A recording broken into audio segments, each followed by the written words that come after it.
Alléluia. Bien-aimés, bonjour, bonsoir. Alors me voici ce soir pour un autre message.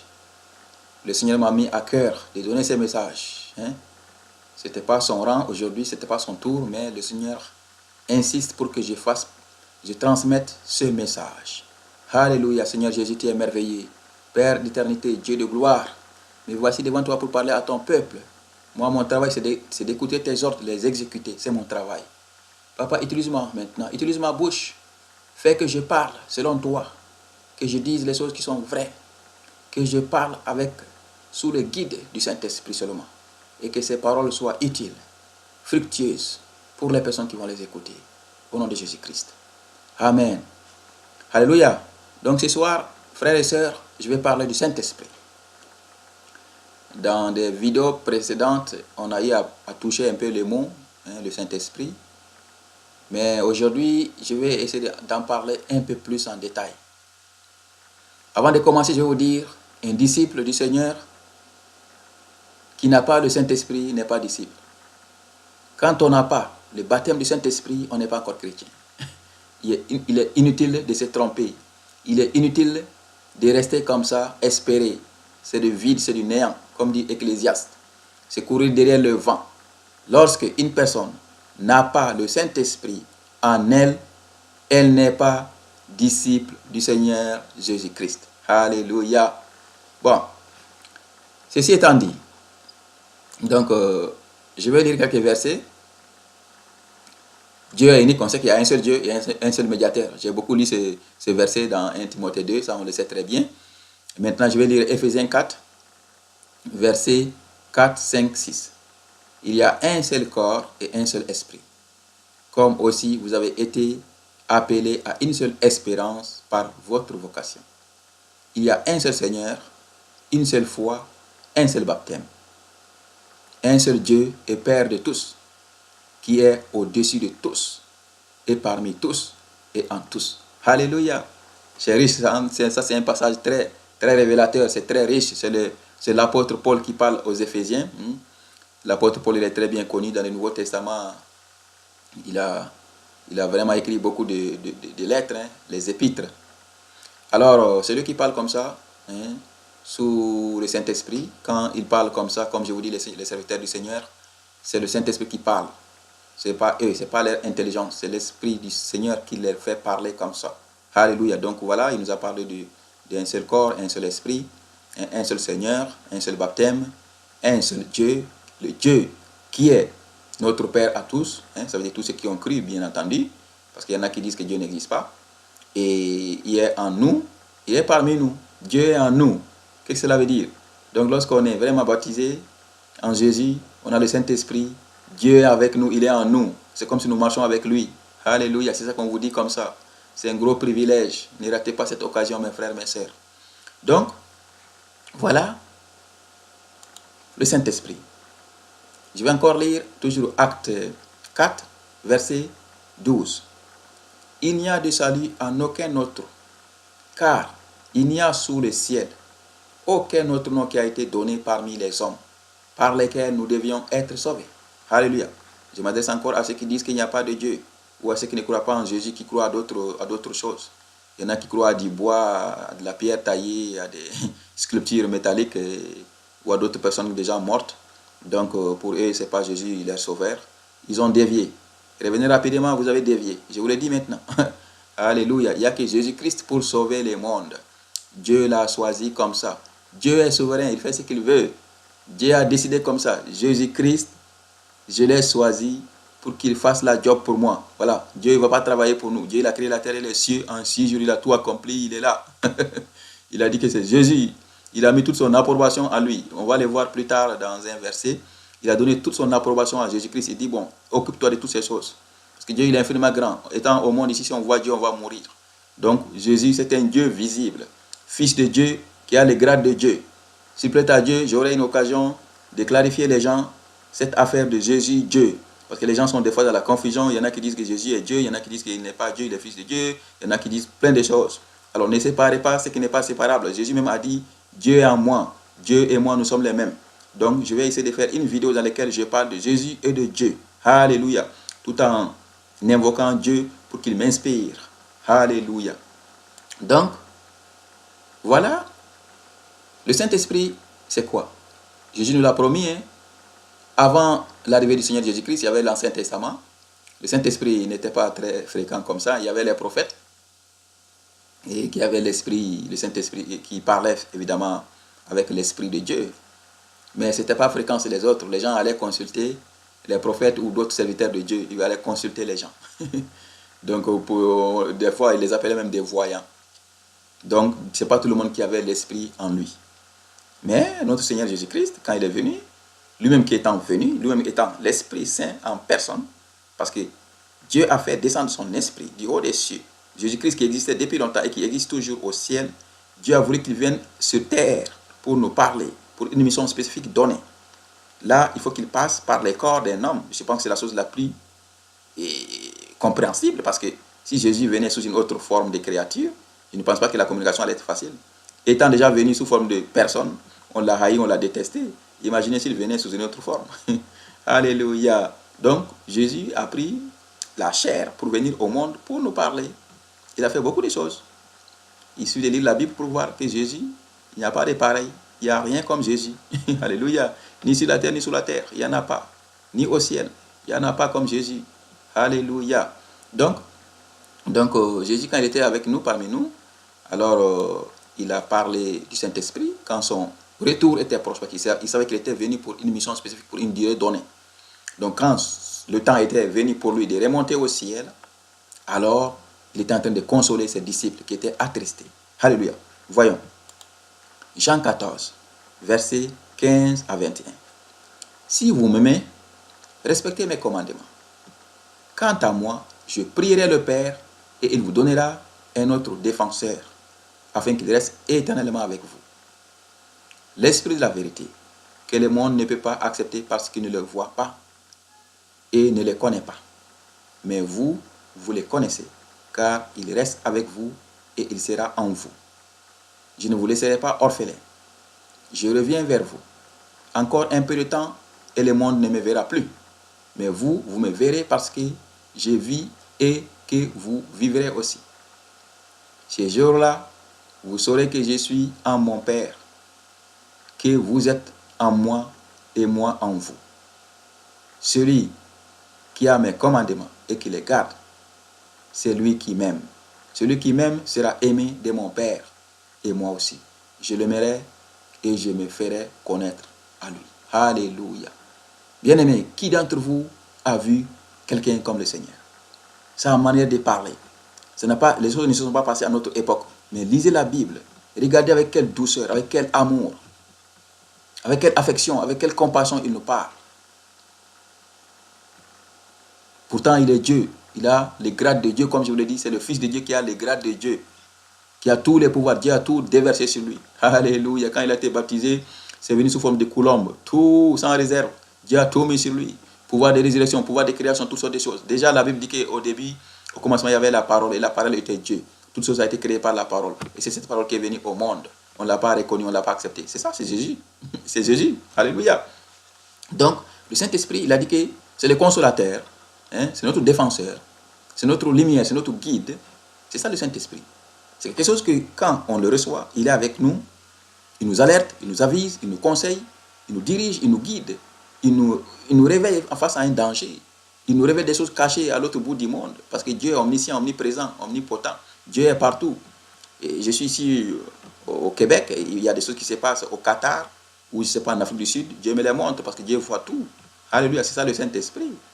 Donc, frères et sœurs, le Saint-Esprit est nécessaire. Il faut l'avoir. Lorsqu'on n'a pas le Saint-Esprit, ça veut dire que notre processus de devenir chrétien n'est pas arrivé à bout, n'est pas arrivé au beau port. Ça, c'est clair. On peut avoir commencé, mais on n'est pas arrivé à la fin. Ça veut dire qu'on n'est pas encore chrétien. C'est clair et net. Donc, toute personne qui n'a pas le Saint-Esprit et qui se dit chrétien, c'est flat. C'est courir derrière les vents. Courir derrière les vents. Alléluia. Le Saint-Esprit est nécessaire. Il est très, très nécessaire. Lisons un autre passage. Acte 2, versets 38 et 39. Pierre leur dit, changez d'attitude et que chacun de vous soit baptisé au nom de Jésus-Christ pour le pardon de vos péchés et vous recevrez les dons du Saint-Esprit. En effet, la promesse est pour vous, pour vos enfants et pour tous ceux qui sont au loin, en aussi grand nombre que le Seigneur, notre Dieu, les appellera. C'est ça. Donc, Paul a fait un long discours devant des païens, devant des juifs qui ne croyaient pas en Jésus. Alors les gens ont crié, beaucoup ont crié, ils ont demandé qu'est-ce qu'on doit faire finalement. Alors Dieu leur a dit, Pierre leur a dit, Dieu leur a dit aussi, parce que Pierre est inspiré. Donc Pierre leur a dit, l'apôtre Pierre, il leur a dit, écoutez, abandonnez tout ce qui est péché, iniquité, tout ça, idolâtrie, débauche, tout ça, arrêtez tout ça, et faites-vous baptiser, certainement en ayant la foi, parce que vous êtes convaincus. Et une fois que vous êtes baptisés, vous allez avoir le Saint-Esprit. Voilà, c'est ça. Et cette promesse est pour tout le monde, toutes les personnes que Dieu va appeler. C'est ça.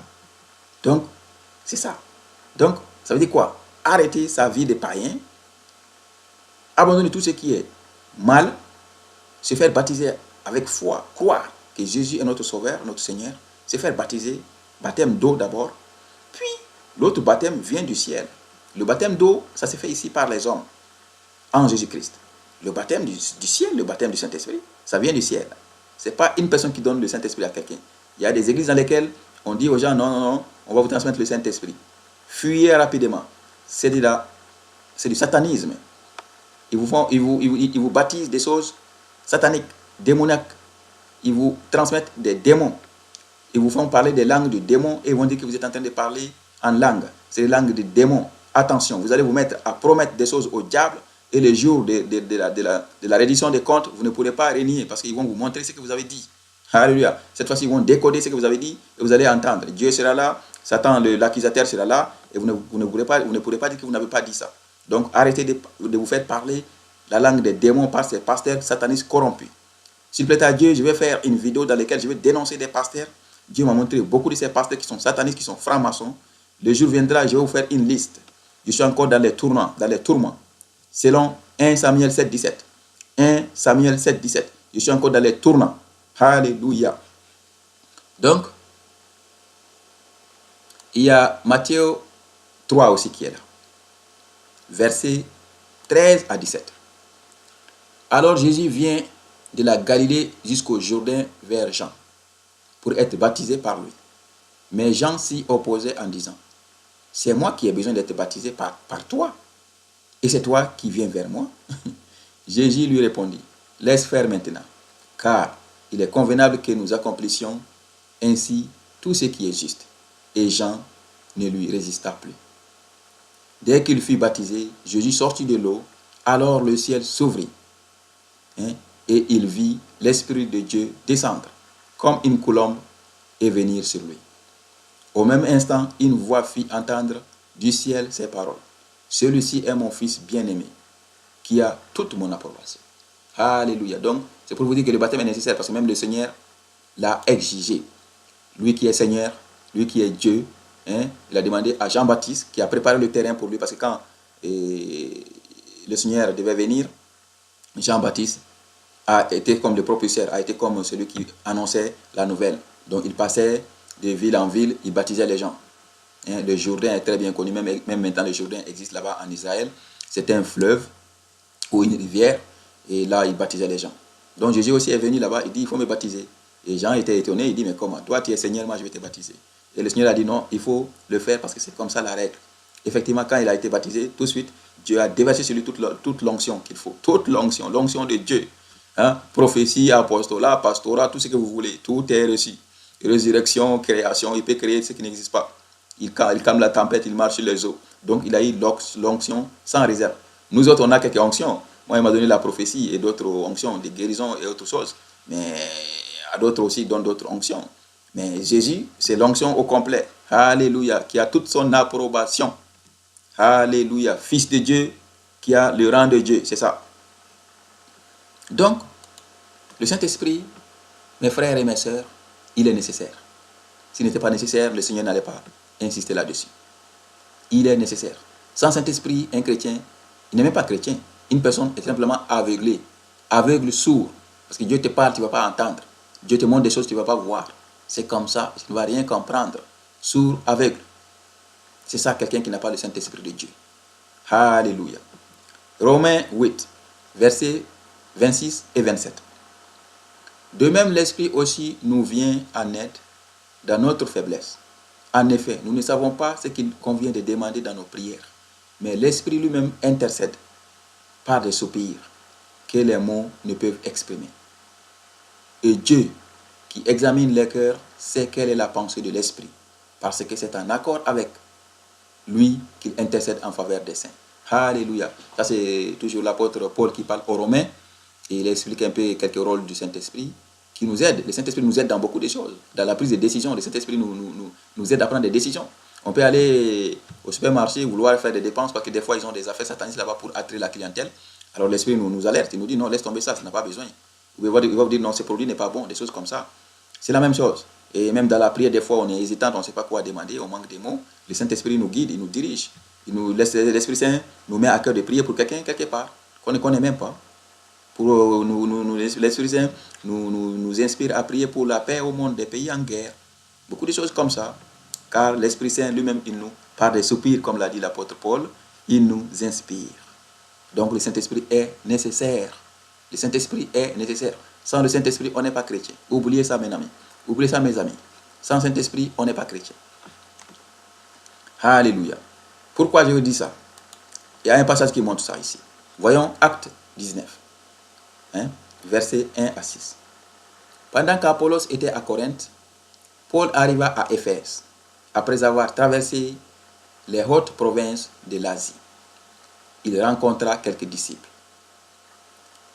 et leur dit: avez-vous reçu le Saint-Esprit lorsque vous avez cru? Ils lui répondirent: nous n'avons même pas entendu parler du Saint-Esprit. Il demanda: quel baptême avez-vous donc reçu? Ils répondirent: le baptême de Jean. Alors Paul dit: Jean a baptisé du baptême de repentance, en disant au peuple de croire en celui qui venait après lui, c'est-à-dire en Jésus-Christ, le Messie. Sur ces paroles, ils furent baptisés au nom du Seigneur Jésus-Christ. Lorsque Paul posa les mains sur eux, le Saint-Esprit vint sur eux et ils se mirent à parler en langue et à prophétiser. Voilà. Voilà un cas typique qui cadre bien avec le contexte de ce message d'aujourd'hui. Voilà, Paul est allé là-bas à Éphèse. Éphèse, c'est une ville qui est connue, c'était une ville très, très, très idolâtre. Et voilà, dans sa tournée, il est allé là-bas, ils ont rencontré des gens, une douzaine, et il les a demandé s'ils ont reçu le Saint-Esprit. Ils disent qu'ils n'ont jamais entendu parler de ça. Et là, il leur a demandé, mais comment est-ce que vous avez été baptisés? Ils disent le baptême de Jean. Le baptême de Jean, c'est le baptême d'eau. Voilà, c'est ça qu'ils veulent dire. Ils ont été immergés. Le baptême par immersion totale dans l'eau. C'est ça qu'ils ont fait, mais ils n'ont pas reçu le Saint-Esprit.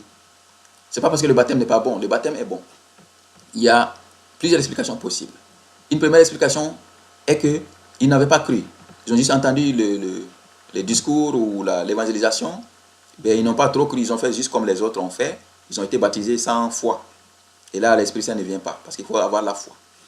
Ou bien ils ont été baptisés comme ça par des gens qui n'avaient même pas la foi, qui n'avaient pas été autorisés de le faire. Parce que pour baptiser quelqu'un, il faut d'abord être baptisé soi-même et avoir le Saint-Esprit. En ce moment, on peut baptiser quelqu'un. Le baptême n'est pas réservé à des pasteurs. Le baptême n'est pas réservé à des prophètes. Le baptême, c'est tout disciple qui a été baptisé en Jésus-Christ, qui a le Saint-Esprit. Il peut baptiser quelqu'un. Si vous avez des doutes, priez. Priez le Seigneur. Une fois que vous avez cru, priez le Seigneur et demandez-lui de vous diriger vers quelqu'un qui va vous baptiser. Il va le faire. Il va le faire. Si vous êtes de ma zone ici, vous pouvez m'appeler et je vais aller vous baptiser au nom du Seigneur Jésus-Christ. Au nom du Père, du Fils et du Saint-Esprit. C'est la même chose.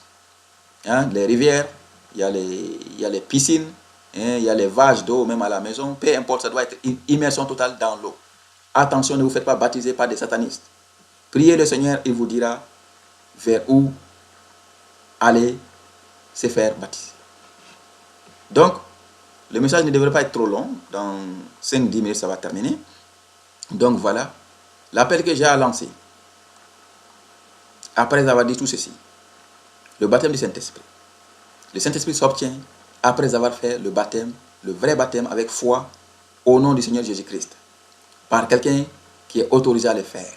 Qui est autorisé par le Seigneur, bien entendu, à le faire. En ce moment, dès qu'on est baptisé, là, on obtient l'autre baptême qui vient du ciel.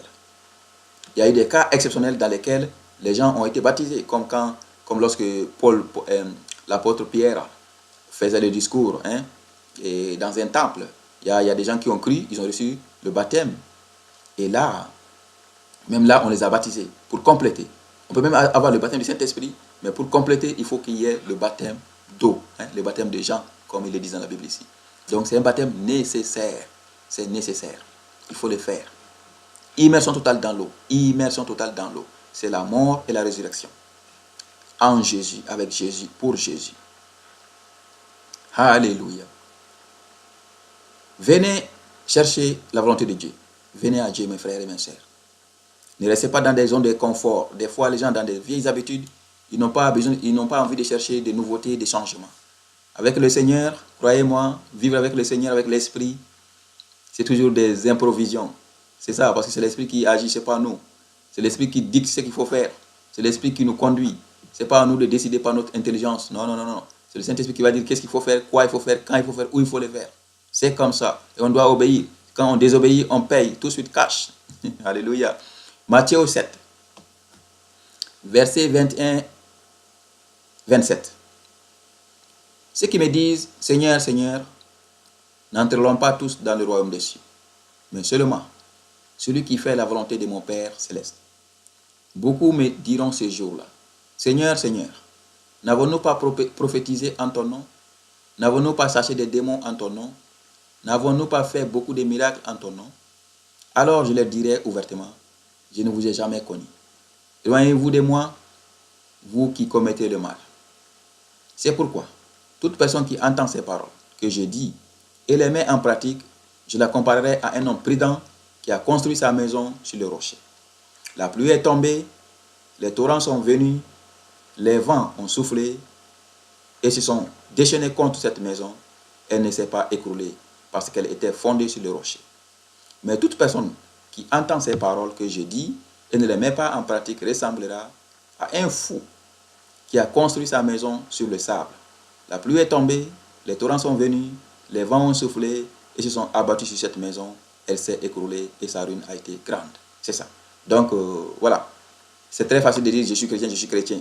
Mais est-ce qu'on vit vraiment la vie des chrétiens? Est-ce qu'on vit la vie des disciples? Ce n'est pas à chercher loin, c'est dans la Bible.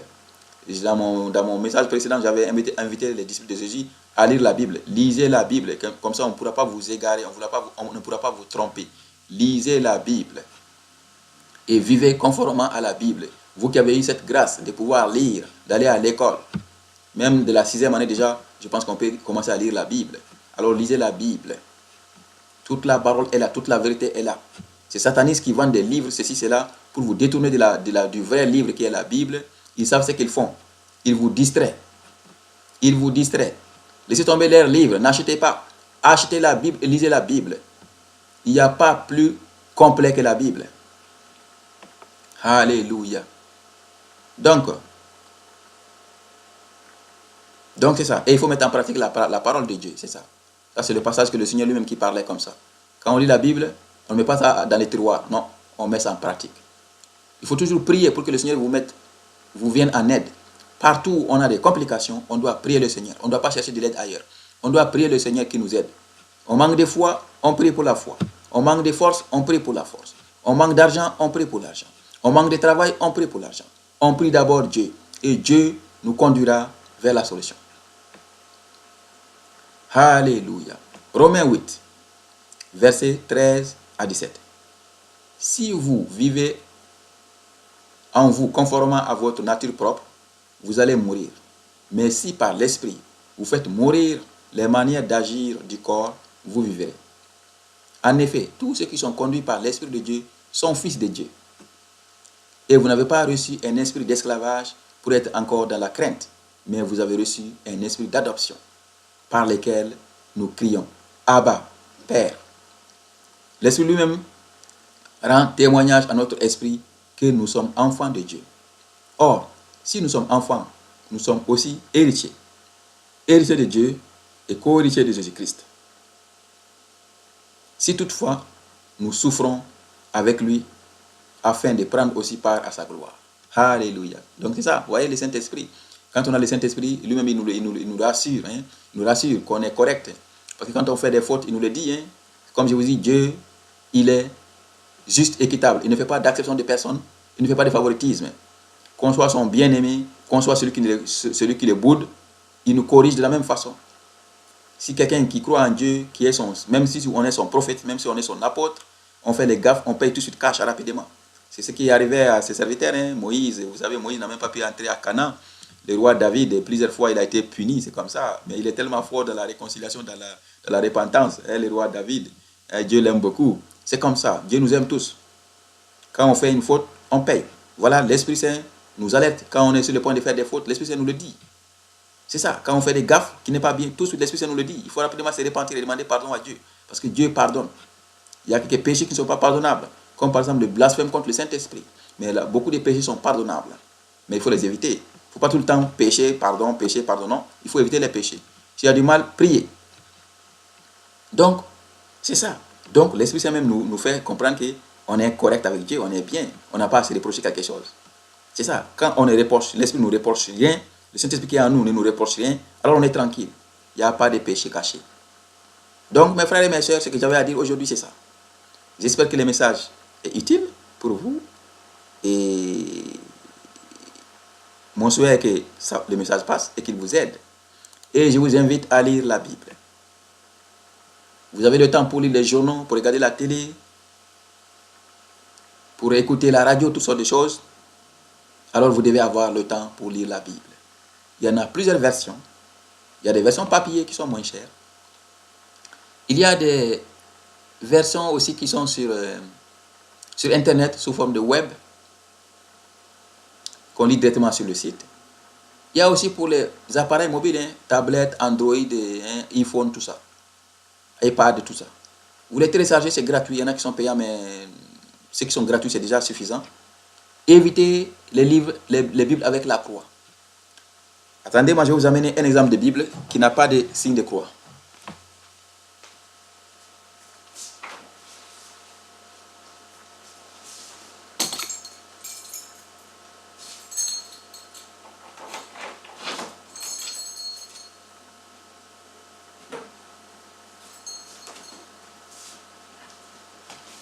Voilà. Voilà une Bible très simple. Il n'y a pas de signe de croix. Elle est très moins chère. Elle se trouve en ligne. Quand vous allez en ligne, vous allez les trouver. Comme par exemple sur Maison de la Bible. Le site de Maison de la Bible. Une Bible très simple. Ça, c'est la version seconde 21. Il y en a d'autres versions aussi. Louis II. Il y a la Bible du Semeur. Et il y a la nouvelle édition de Genève. Il y en a plusieurs. Évitez la Bible catholique. C'est pas bon. Donc voilà, si vous lisez la Bible, vous allez trouver la vérité. Et il faut vivre selon la Bible. C'est ça, c'est selon la Bible qu'il faut vivre. Tout est là. C'est le code de conduite de tout disciple. Alléluia. 2 Timothée 3. Toute écriture est inspirée de Dieu et utile pour enseigner, pour convaincre, pour corriger, pour instruire dans la justice, afin que l'homme de Dieu soit accompli et propre à toute bonne œuvre. Voilà, parce que ça nous instruit, ça nous guide, ça nous corrige, ça nous montre beaucoup de choses. Ainsi, on va vivre propre, irréprochable. C'est ça. Le Saint-Esprit est nécessaire. Je répète encore, sans Saint-Esprit, on n'est pas disciple du Seigneur Jésus-Christ. Le Saint-Esprit ne veut pas dire le parler en langue. Le parler en langue, c'est un don. C'est vrai que même dans la Bible, dans plusieurs endroits, on dit qu'ils ont reçu le Saint-Esprit. Ils ont commencé à prophétiser, ils ont commencé à parler en langue. Ok, c'est des coïncidences. On peut avoir le Saint-Esprit et ne pas parler en langue. Alors ne confondez pas des choses. Le parler en langue, c'est un don. Un don comme les dons de guérison. Un don comme les dons de miracles. C'est ça. Mais, quand on a le Saint-Esprit en nous, on le sait. Il nous guide, il nous arrête, il nous alerte. On va même voir un changement, vous allez voir. Vous allez voir un changement. Je ne vais pas me hasarder à vous dire vers quel côté il y a le changement. Mais dans notre corps, dans notre âme, dans notre esprit, on va voir un changement, quelque chose qui est venu, qui est nouveau. Vous allez le découvrir. Alléluia. Donc, c'est le message que j'avais pour vous aujourd'hui. Que l'Éternel vous bénisse. Au nom du Seigneur Jésus-Christ, qui nous aime tant. Amen.